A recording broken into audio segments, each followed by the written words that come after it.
Olá viajante, seja muito bem-vindo à Penumbra. Você está assistindo a Dark Stories e hoje eu venho aqui apresentar para vocês o primeiro episódio de uma longa jornada. Esse será apenas o início de uma série de contos criados por mim, que trarei sempre que possível nos sábados às 18 horas. Como sendo o primeiro episódio, eu preparei algo ainda pequeno, mas conforme o passar do tempo as coisas ganharão mais volume e claro, as histórias ficarão cada vez mais interessantes. E eu sei que essa jornada tem sido e está sendo difícil, desafiadora muitas vezes, então eu quero te convidar hoje para descansar, mesmo que por um breve momento. Acomode-se, sinta-se em casa e seja muito bem-vindo agora a Dark Tales.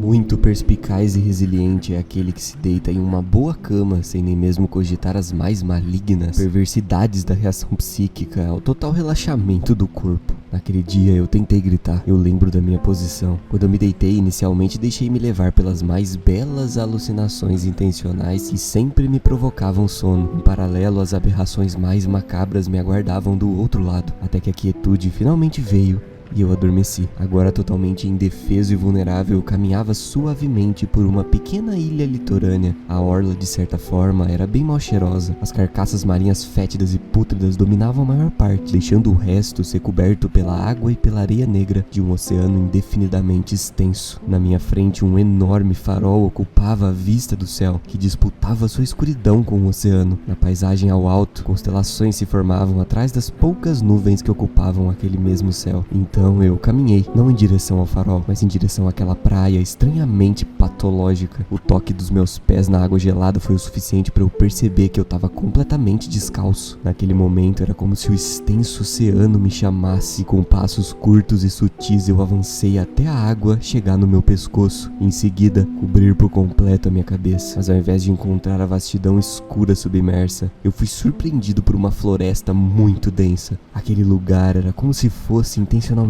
úmido, não devido à provável queda de uma chuva há pouco tempo, mas pela própria formação biológica da flora. Eu estava caminhando e empurrando os galhos que me pinicavam quando eu me percebi incrédulo diante de uma imensidão arquitetônica. Portões de ferro com uma grande insígnia se materializavam imponentemente na minha frente. Lembro-me bem daqueles detalhes em dourado da madeira negra envernizada, aquelas janelas levemente arredondadas e os telhados bicudos, sem contar a grande chaminé que exalava uma fumaça escura. A janela que mais me chamou a atenção estava escancarada para fora, depositando uma névoa branca que começava a cobrir grande parte daquela floresta. E quando menos esperava, a casa se inclinou sobre mim, me encarando com um olhar de extrema fúria, abrindo um enorme sorriso que ia das mesmas janelas arredondadas das quais me lembro, de uma até a outra. A enorme boca que eu vi ainda me causa calafrios. Eu me senti como um ratinho preso na ratoeira, alguém que havia sido pego e definitivamente estava onde não era para estar. De dentro daquela imensidão vitoriana, o soar de um relógio chegou aos meus ouvidos, com um toque suave que foi se intensificando conforme aquela mansão mudava e se transmutava em diferentes formas, se desconstruindo telha por telha, viga por viga, janela por janela. Aquela deslocada moradia agora dava lugar à úmida floresta de novo, porém o velho soar do relógio não cessou. Era como se a cada batida alguma coisa mudasse. Nenhuma mente verdadeiramente lúcida conseguiria explicar o motivo da minha extrema agonia naquele momento. Ou algo ali não parecia gostar de barulho, ou era como se o relógio controlasse algum detalhe naquele ambiente. Talvez o próprio tempo, indo e voltando incessantemente, até que alguém apareça pra, sei lá, resolver o problema. Problema esse que talvez nem tenha solução. Não mais. Aquilo tudo parecia ser uma alusão boba à minha vida. Eu nasço, morro e retorno.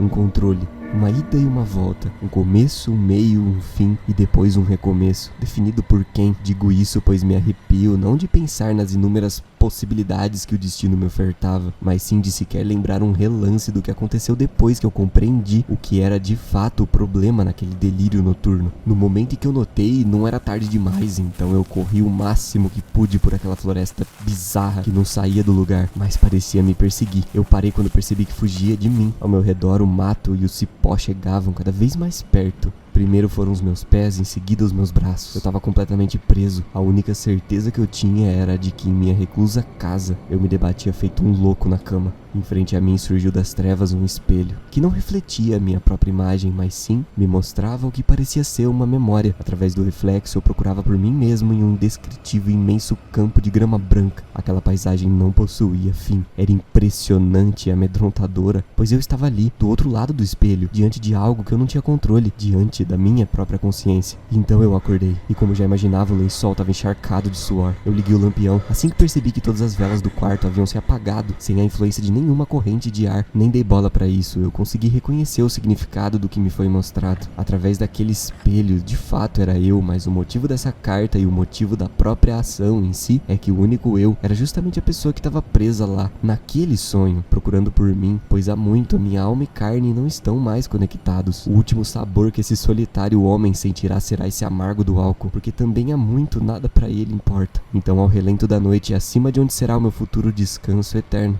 eu depositarei os registros de quem se perdeu na sua própria psique, tentando encontrar um caminho de volta para sua verdadeira casa. Com meus últimos resquícios, eu darei um gole nessa velha garrafa de vodka. A janela do quarto lembrava muito a daquela mansão, a altura do cômodo também, assim como os entalhes em dourado e os telhados bicudos. Era tudo tão chamativo, tão semelhante ao que vi. Talvez lá fosse a minha verdadeira morada.